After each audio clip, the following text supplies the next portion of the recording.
You can't give away what you don't have. Now, it sounds ridiculous, okay? But it's more than what meets the ear as you hear this. You can't give away what you don't have.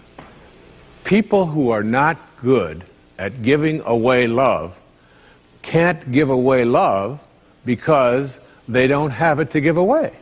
If I want to give you a dozen oranges, I can't give you those dozen oranges unless I go out and pick up 12 oranges someplace. Otherwise, all it is just empty rhetoric. And the same thing is true of virtually everything in your life. You can't give away love for others if you don't have love in here to give away. If what you have in here is contempt, if what you have in here is anger, if what you have in here is fear, then these are the things you're going to be giving away in your life. The second thing that the ego teaches us is that who I am is not only what I have, but who I am is what I do, what I accomplish. And so we spend a big hunk of our lives believing that the way that we become, quote, successful, happy, fulfilled, self-actualized, whatever it might be, is on the basis of what I accomplish, what my resume looks like, how many promotions I get. And so we send our children off to school and we ask them to learn to identify themselves on how much they get and what they accomplish. Your grades become more important than what it is that you are studying. What you own, what clothes you wear, what labels you have, and so on. And we become obsessed with this kind of absurdity. And this is the false self at work. There are many ways to get the things that we want for ourselves in our lives. But basically, it all begins with how we choose to think. As you think, so shall you be. 7 little words that I think are perhaps the most important things that we can learn and master in our lives. This old proverb notion that I become what I think about all day long. And once you know that what you think about is what expands, you start getting real careful about what you think about. You don't allow your thoughts to be on anything that you don't want or that you wouldn't want to have manifest or show up for you in your life. Have a mind that is open to everything and attached to nothing. One of the central principles of my life is that no one knows enough to be a pessimist about anything. And that each and every one of us, when we close our mind to what is possible for us or what is possible for humanity, closes off the genius that resides and lives in each and every one of us. Having an open mind doesn't necessarily mean finding fault with all of the things that you've been taught by others. It means opening yourself up to the potentiality and the possibility that anything and everything is possible. So having a mind that is open to everything and attached to nothing really means finding within ourselves the ability to get rid of a trait that I find so common in the contemporary world. Do you know that most people that I meet spend their lives looking for occasions to be offended? They actually are out there hoping that they can find some reason to be offended. And there's no shortage of reasons. They're out there everywhere. The way this person dressed, what this person said, they turn on their TV, they hear the news, they're offended by this, someone used language that they didn't like, someone doesn't share the same customs that you, and people all day long. In fact, if you keep track tomorrow, you will find probably 100 reasons that you can go around being offended. But a mind that is open to everything and attached to nothing is a mind that says, I'm never looking for anything to be offended by. And that whatever anybody else out there has to say, my response to that is, that's an interesting point of view. I've never considered that before. When you change the way you look at things, the things you look at change. Albert Einstein once observed that you have the most fundamental and major decision that you have to make in your life is this: do I live in a friendly or a hostile universe? Which is it? Is it a universe that is filled with hostility and anger and people wanting to hate each other and people wanting to kill each other? Is that what you see? Because when you see the world that way, that's exactly what you will create for yourself in your life. This is from great scientific minds. And the interesting thing is that this is not just a clever play on words, that when you change the way you look at things, the things you look at change. It's actually a very scientific thing, and I'm going to show you that in just a moment. I'd like you to imagine the following scene. You're in your house. You've got your car keys in your hand. The lights go out. Power failure. You can't see a thing. You stumble around in your living room and you drop your keys. And you look around for a moment and you realize that you're never going to find them in the dark. But you look outside and you notice that the street lights are on. So in your mind, a light bulb goes off. I'm not going to sit around here in the dark and grope around looking for my keys when there's a light on outside. I'm going to go out here under the street light and I'm going to look for my keys. Why are you laughing? This makes a lot of sense. So you're out here and you're groping around and you're looking for your keys and you're looking and looking, and your neighbor comes along and says, "What happened, Wayne?" "Well, I dropped my keys." "Oh, I'll help you look for them." And the two of us are now down here looking for our keys. And looking, finally he says to me, "Excuse me, but where did you drop your keys?" "Well, I dropped them in the house." He said, "You mean to tell me that you dropped your keys in the house and you're looking for them out here in the streetlight? Doesn't make any sense." And I said, "Well, it doesn't make any sense to grope around in the dark when there's light out here." Now you laugh and you think how silly that is, but isn't that exactly what we do when we have a problem, a difficulty, a struggle that is located inside and we're looking for the solution outside, someplace outside of ourselves? It would be like going to the doctor and telling him all of your symptoms, and the doctor says, "Oh boy, you've got a lot of symptoms." And he starts writing out prescriptions. You need a prescription for this symptom, you need a prescription for that symptom, and finally he gets this 4 or 5, and you go to walk out, and you say, "Well, I'd like my prescriptions." He said, No, I'll give this one to your mother-in-law, and I'll give this one to your neighbor, and I'll give this one to your daughter, and I'll give this one to your father. I mean, you're the one with the struggles and with the difficulties, and expecting somebody else to change or something outside of you to get better in order for you to make your life work at this level that I'm calling intention is something you have to really take a hard look at. It's in here. I used to say that before I had children, I had 8 theories about how to raise children. And now I have 8 children and no theories. All right? But one of the things I know about children is that no one likes being told what to do. And this isn't just children, this is all of us. One of my favorite songs is a song from when I was back in high school. "Oh, give me land, lots of land, and the starry skies above." Boy, you know it. Don't fence me in. Don't restrict me. Don't put boundaries on me. Don't tell me what I can do and what I can't do. Don't tell me how to be there. Don't tell me what to wear, what to think. Don't tell me how to do yoga. Don't tell me, I don't want to be told. This is the soul speaking, always. The soul is constantly having a desire to expand and grow. And anything or anyone that comes into your life that attempts to do that, you will find yourself fighting it and reaching back. There are no justified resentments. And this is a very difficult principle for many people to get, but one that I believe very strongly in.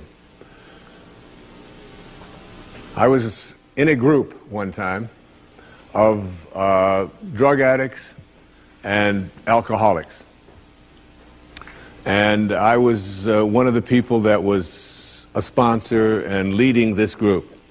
And the sign on the wall said, "There are no justified resentments in this group."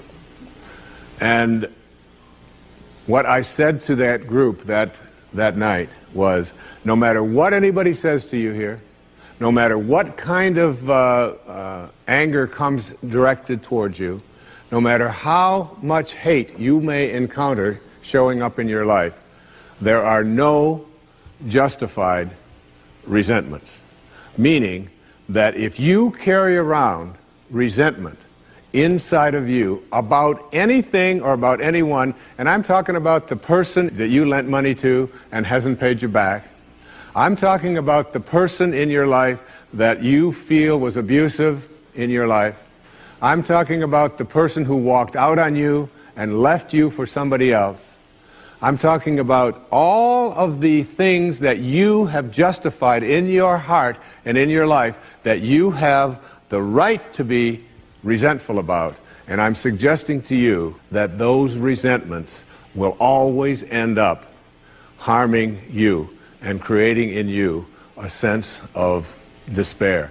I've often said that no one ever dies from a snake bite. The snake bite will never kill you. You cannot be unbitten. Once you're bitten, you're bitten. But it's the venom that continues to pour through your system after the bite that will end up destroying you. In my mind, as I think about this idea of getting what you really want and being able to attract it into your life, what we have to look at is basically the obstacles that we have conditioned ourselves. And you notice I say that we have conditioned ourselves, because I have never believed that we need to be putting the responsibility on someone else. If you're conditioned, it's because you have allowed yourself to become that. And if we've conditioned ourselves to believe certain kinds of things, and one of the things that we kind of believe and hang on to and live with is this whole idea that all of the things that happened to me in my past are what are keeping me from doing what I'd like to do today. So we hang on to these things and we fill ourselves with blame. We say, I'm the middle child. I'm the youngest child. I'm the oldest child. You know, I'm an only child. Any one of those is a great excuse. You know, if you're the youngest child, you can say, well, you know, how could I be making decisions for myself and be a fully functioning person today when I always had somebody else telling me what to do my whole life? How could I think for myself? If you're the oldest child, you can simply say to yourself, well, how could I be expected to think for myself? I always had to think for somebody else. I was always doing it for somebody else. And that leaves the middle child, you know, the classic identity crisis. Oh, poor me. My mother didn't even know my name. She was always calling me by this one's name or that one's name. So I don't know where I fit in. So that takes care of everybody except the only child. And of course, the only child, well, your parents looked at you and said, we won't be doing that again. You have to live with that, I don't. So everybody, with their birth order, or with their mother liked their sister better, or that we had enough, or we didn't have enough, or we had too much, or we lived in the north, we lived in the south, I'm too tall, I'm too short, I've got too much hair, I don't have enough hair, it's falling out, it's not falling out, whatever it is, we all have these excuses. And I call all of these things that we hang on to and use to keep ourselves from reaching these higher places in our lives, the wake. I call it the wake. And the wake comes from a story that I heard Alan Watts tell one time, and it was a very powerful story. He said, your life is like a boat, and it's heading up the river at, say, 40 knots, all right? And as it's going, you are somehow able to metaphorically stand on the stern, the back of the boat, and look down into the water. Now there goes your life in this direction, and you're standing here and you're looking down into the water. And you ask yourself these three questions. The first question, what is the wake? What is it? What is this thing that you see? And the answer, the wake is the trail that is left behind. That's what it is. Nothing more, nothing less. It's the trail that is left behind. Second question to ask yourself in this little metaphor: what's driving the boat? What's making this thing go in this direction? The answer? The present moment energy that's being generated by the engine, and nothing more. That's the only thing that's making the boat go in this direction.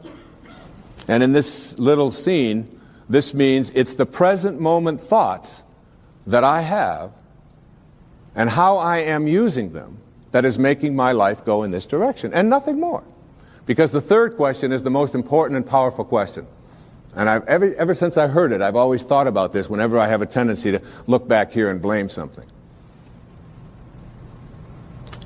Is it possible for the wake to drive the boat? That is, can a trail that is left behind make a boat go in this direction?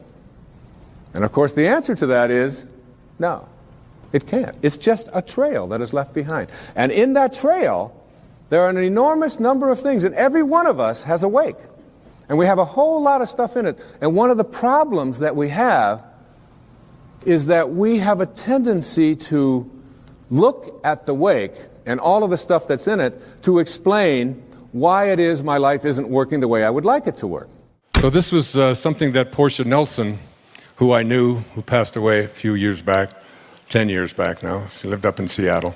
And she was at a seminar, and they were asked to write the autobiography of their life in five verses, 5 chapters. So, and they gave them only like cards this size. Actually, they were smaller than this. They were 3 by 5 cards. So write out chapter 1 of your life and just go to where you are today. And I remember doing this very same thing, but what she wrote was so brilliant that I asked her daughter if we could put it on public television, which I did on the most recent show, and we made a contribution to Portia's work. So this is what she wrote down in the chapter 5 of her life. Chapter 1, she said, I walk down the street. There's a deep hole in the sidewalk. I fall in. I'm lost. I'm helpless. It isn't my fault, and it takes forever to find a way out. Chapter 2 of my life. I walk down the same street. There's a deep hole in the sidewalk. I pretend I don't see it. I fall in again. I can't believe I'm in the same place. It isn't my fault. It still takes a long time for me to get out. Chapter 3 of my life. I walk down the same street. There's a deep hole in the sidewalk. I see it there. I still fall in. It's a habit. But my eyes are open. I know where I am, and it is my own fault, and I get out immediately.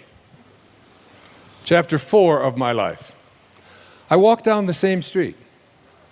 There's a deep hole in the sidewalk. I walk around it.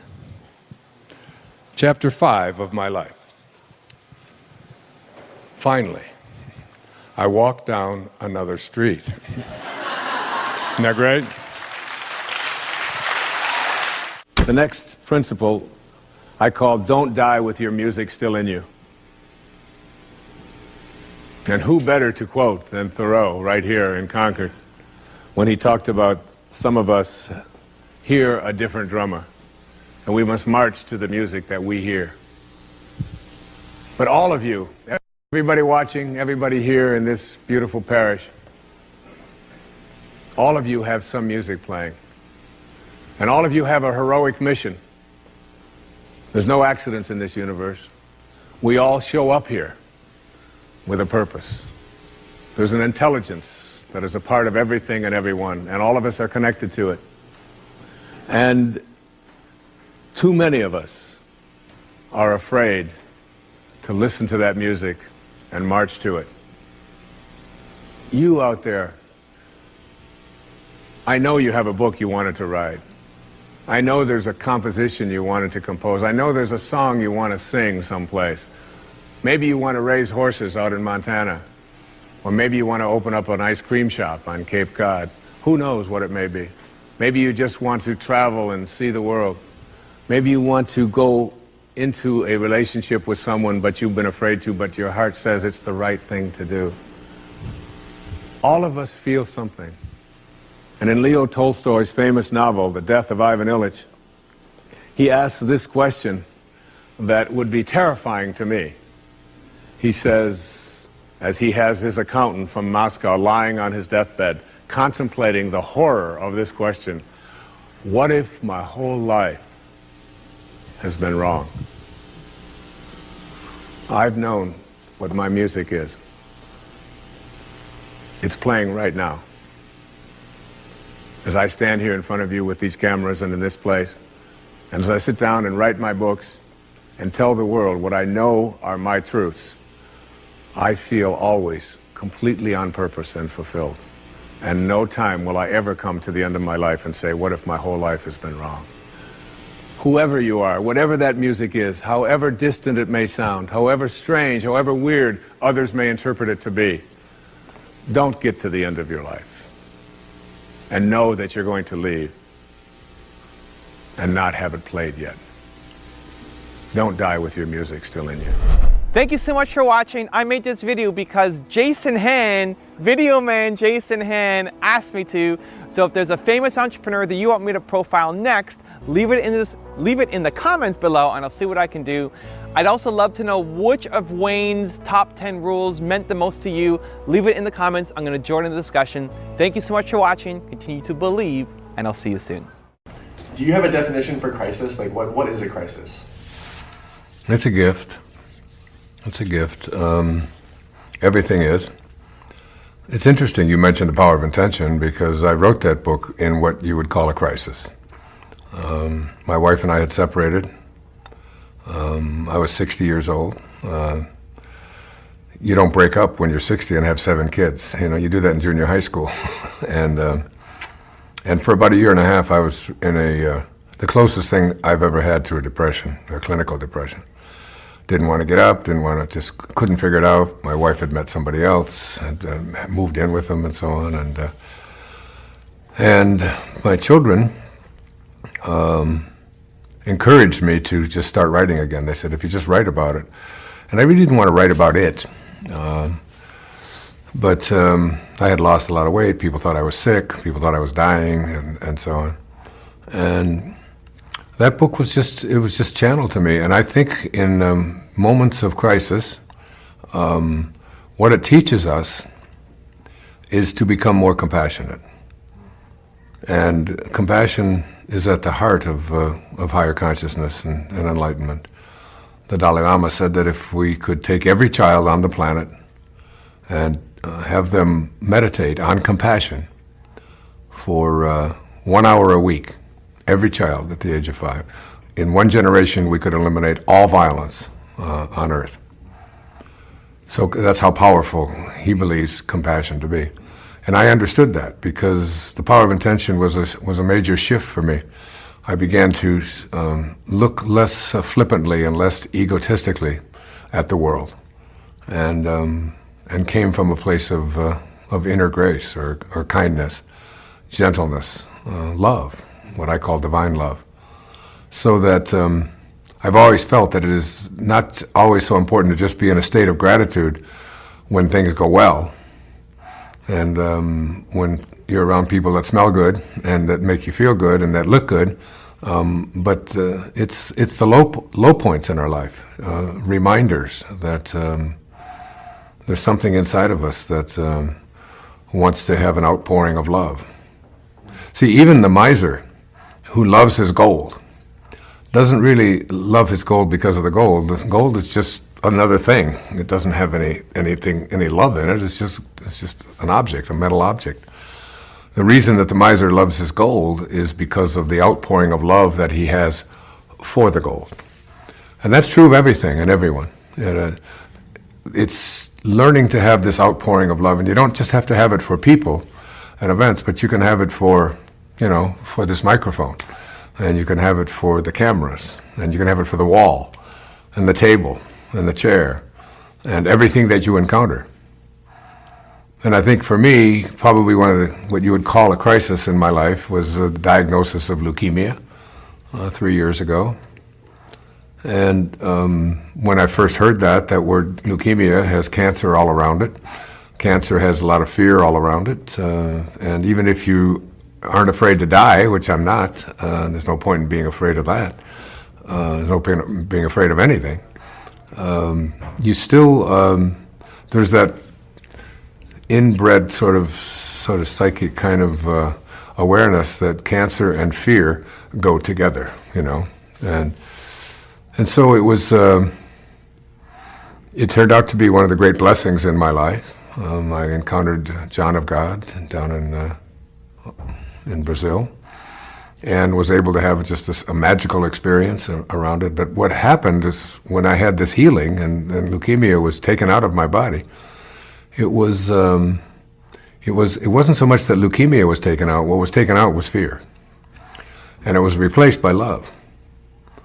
Almost immediately, not almost, immediately after I had what they call the removal of the sutures, a week after the surgery, this remote surgery, I started feeling just love for everyone. I walked out of the room that morning, 7 days after the surgery, and I looked at my children and I just put my arms around them. I said, "You've just never looked more beautiful." And I looked at the ocean and it looked like just a big bowl of love soup. And the trees looked fluorescent, and every person that I walked by and looked at just became just objects of love. I went through a couple of quotes. One was from Valerie Hunt's book, The Infinite Mind, which is the display quote for the 6th chapter of Spiritual Solution. She said, "But I do not believe that man can perceive his godlike qualities until his field reaches higher and higher vibrations and attains a greater degree of coherency. No matter how hard we may try to receive spiritual guidance, we cannot until our fields are attuned to that vibrational system called God." Let me share that with you again.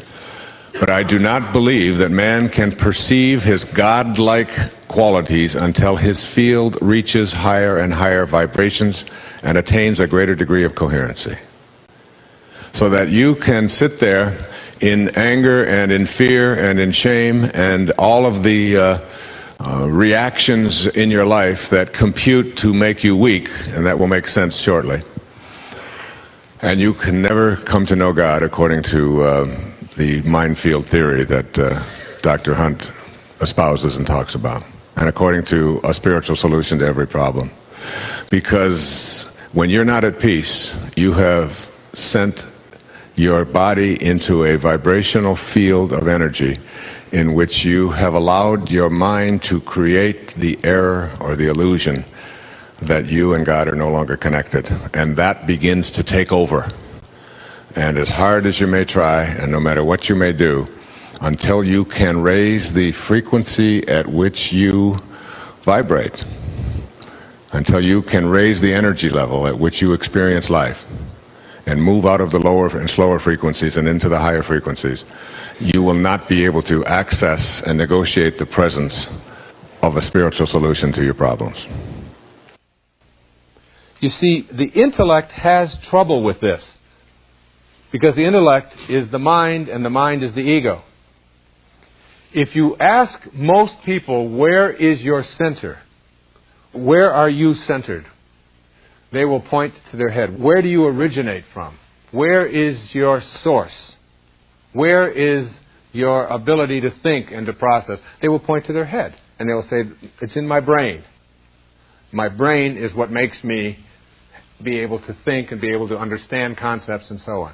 If you ask a spiritual being, where is your source? Where is your center? What is it that gives you the ability to understand these great miraculous things? They will point to their heart. And so, heart consciousness is very different than head consciousness. The head consciousness is one which tries to analyze it, so tries to figure it out, and has a great deal of difficulty with it because it's coming from this position of separateness. The heart is your intuition. The heart is the part of you that says, I know and I trust, and it works for me, and I don't have to convince anyone else of it. And once you have this, even prayer becomes not like, most people think of prayer as like, God is like this huge vending machine in the sky, all right? And I put in my tokens, and I behave in a certain way, and certain things are going to come to me. But there's an authentic kind of prayer that is very different than this. And this kind of prayer is one in which your prayer is in communion with God rather than separation from. I turn it over to this higher part, but it's not something that I'm ever separate from. That's trust. That kind of trust, in combination with knowing that you're no longer afraid of being God. Know ye that ye are gods, and I am in you, and you are in me, and I am in the Father, and the Father is in me. It's like this is something that we are being taught, and yet we have been conditioned almost to subscribe to another idea which says that I am not trustworthy, I am separate from, I can't do those things. That has to be transcended. You have to understand that in terms of people using it to give fear to you. And our greatest fear is the fear that we're going to be alone, that we're going to be abandoned. But this universal intelligence that is everywhere, this divine intelligence that is universal, that is in all things, how can it abandon us? Wherever we go, it's there. When you trust in that and know it without any doubt, you begin to see it everywhere. You see it in the flowers. You see it in the sunsets. You see it in your babies and in your mother-in-law. You see it in all places. And what you're doing when you see it is you're recognizing that I am worthy, and I am important, and I am significant. Yes, I am connected to God. I am what God is doing. And that's the subject of the next principle. Honoring your worthiness to receive. Thank you. If you don't believe what goes around comes around, the next time you see somebody down, just smile at them. Just say hello and be friendly toward them. And you'll see that what you send out is what comes back.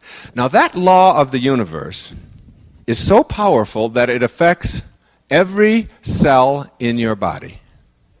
Every cell in your body. When you look at one cell in your body, ask yourself what makes the cell work. What makes a cell in your body work? Do you know what makes one individual little cell work? Harmony and cooperation. That's how cells work. An individual cell. If what's inside that cell, the electrons, the neutrons, and the protons, and all that physics stuff that's inside one, if any of them get out of whack and start not cooperating or not working in harmony, what happens to the cells around it? They're affected in some way, aren't they? When one individual cell is affected in a negative way, that is, when it loses its harmony, when it loses its cooperation, then it affects negatively those cells around it. And that's the disease, all right? And that spreads to another cell and to another cell. And before long, the harmony within you is, physiologically, is destroyed. There's two kinds of energy, supposedly, in every cell. One is the physics energy. Shirley MacLaine talks about this in her wonderful book, Out on a Limb. I recommend you read it. She talks about the physics of what is energy within one cell. And then that there's another kind of energy within a cell that scientists and physicists and chemists, none of us can figure out what it is, but it is what makes the whole thing work. They just call it the source. And that source, the nearest they can get to is love, or cooperation, or harmony, what we call love, which is just love. It's just cooperating and being in harmony with. All right? That's what love is. And that is what makes every single cell work.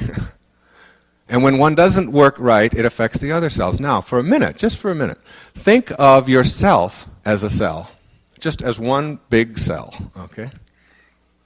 Now, one of us as a cell goes out of whack, goes amok, doesn't work right in some way. Does it affect those around us? One cell gone wrong can affect all the other cells around us. It's just a growth process, seeing bigger and bigger cells. But when you think about the entire size of our universe, which is endless, which we can't even begin to comprehend what endless means, and uncaused causes and so on, then you are as big as one of those tiny little cells inside of you. And if you go amok in some way, then you affect those around you. And if our planet, which is just another cell in billions and billions and billions of other cells, if our whole planet goes amok, that is, if we store up enough weapons and we do enough killing and we have enough hate, and as a people we do that, then we will not only affect everything down to that tiny little cell, but all the cells in our planet, in our universe, and it will go on forever. See, I have taken to sending out ICUS, a copy of my parable. I send these books out to all influential people in the world in every field. Just the last 2 weeks, I think our mailing lists have totaled over 4,000 at my own expense, just signing them and sending them out to all the government leaders, all the medical leaders, all education leaders, all people in celebrities data, all people associated with different religions and so on. I'm just sending them out. All right? Now, many times when you send things out in the mail to a large mailing list, you get some back. Karma. Understanding how our universe works. In every single obstacle that you run into in your life, there's an opportunity. Every obstacle you have is a hidden opportunity. And seeing it, rather than as something to complain about or call your lawyer about or get upset about or anything in between, you see there is an opportunity in every setback you have in life, including everything you're suffering from right now. Everything, whatever it may be. There's an opportunity in it. Look for the opportunity. Look for the fulfillment, the potential for finding out what you're made out of, rather than for finding out how well you can say, see, I told you things weren't going to work out for me. So in sending out these books, I'll get 100 back. You send out 4,000, you get 100 back. That's a good day. Okay? Only 100 came back. Now, most people who send things out free and get some back say, well, this isn't working. I'm getting these back. I get 100 back and all that. To me, it's like, how can I find that person? This is a test. To me, that's a test from the universe to say, what are you made of? You're just going to give up and not find that person? Or are you going to go look for that person, because that's to find out what you're made out of? And that's what I do with all of that, and have always done. And somehow just knew to do that. When it's somebody says no, it's how can I figure out a way to go around that no? Rather than I think that they're right, I'll just give up. It's always how can I get around that? Quote from A Course in Miracles. The memory of God comes to the quiet mind. It cannot come where there is conflict. For a mind at war against itself remembers not eternal gentleness. What you remember is a part of you, for you must be as God created you. Let all this madness be undone for you, and turn in peace to the remembrance of God, still shining in your quiet mind. It's about remembering our origination. I committed this passage to memory many years ago, and I use it as a way to remember who I truly am and where I really came from, particularly when I communicate with my Creator, to stay on purpose and in spirit. Now I'd like to go through each of the messages in this observation from A Course in Miracles one by one. Number 1, the memory of God comes to the quiet mind. We came from a quiet, peaceful place. That's the very essence of creation. So when our mind is filled with noisy dialogue, we shut out the possibility of remembering our spirit. Incessant chatter keeps us attached to the physical world and produces anxiety, stress, fear, worry, and so many of the emotional reactions that are decidedly removed from God realization. We must minimize distractions when we wish to communicate with God. So being in nature, away from the artificial noises that invade our space, is helpful. But the most important thing to consider is how to keep our mind free from the dizzying, bewildering cascade of thoughts flowing through our head from morning till night, and even on into our dream state. It's been estimated that we have something like 60,000 separate thoughts every day. The real problem is that we have the same 60,000 thoughts today that we had yesterday. I've made the practice of meditation a part of my daily life because it's one way to quiet the mind so that the memory of God is accessible.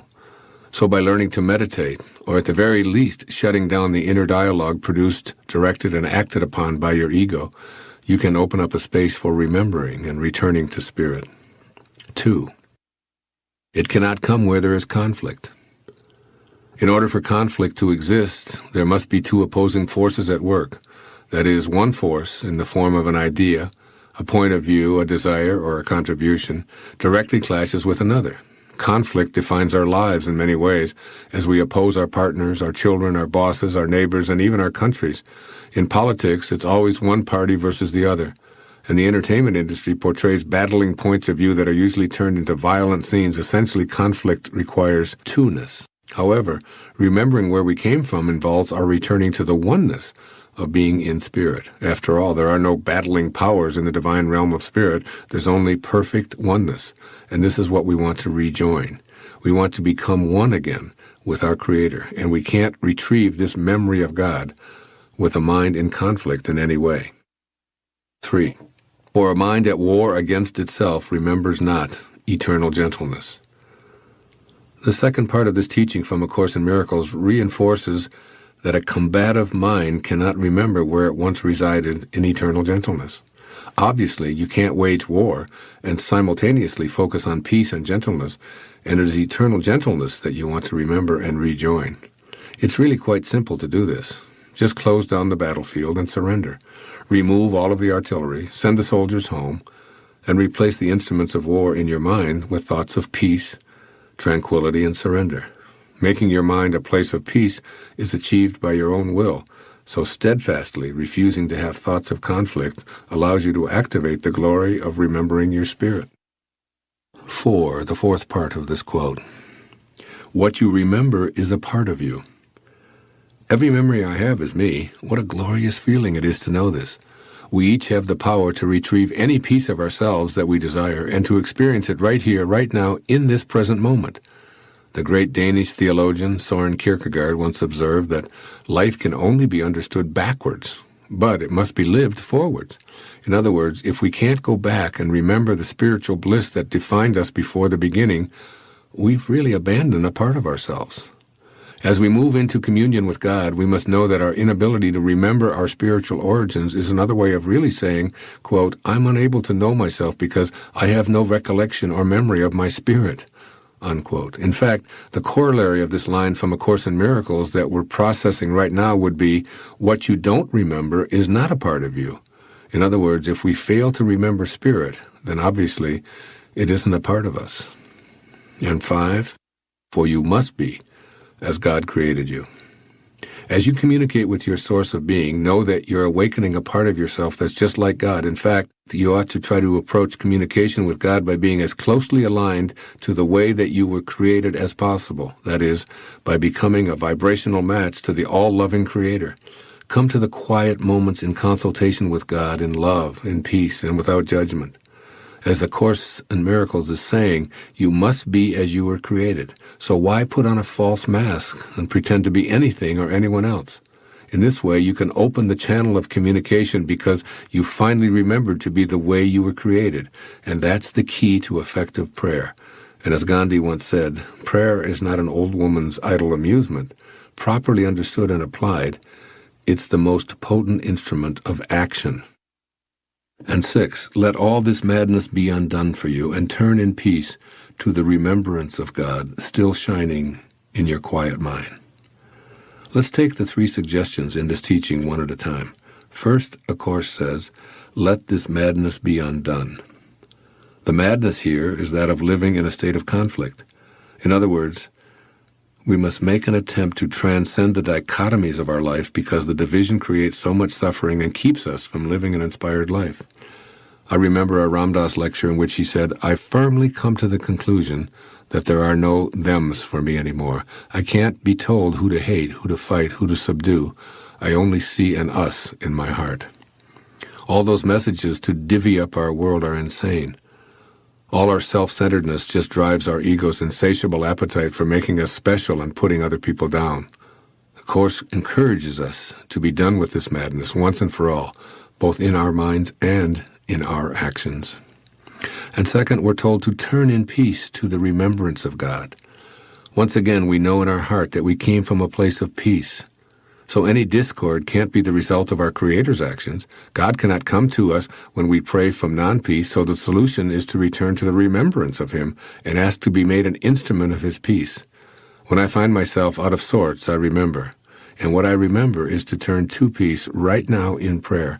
I become peace rather than anguish, and I feel the calmness I long for come over me like a wave of pleasurable relief.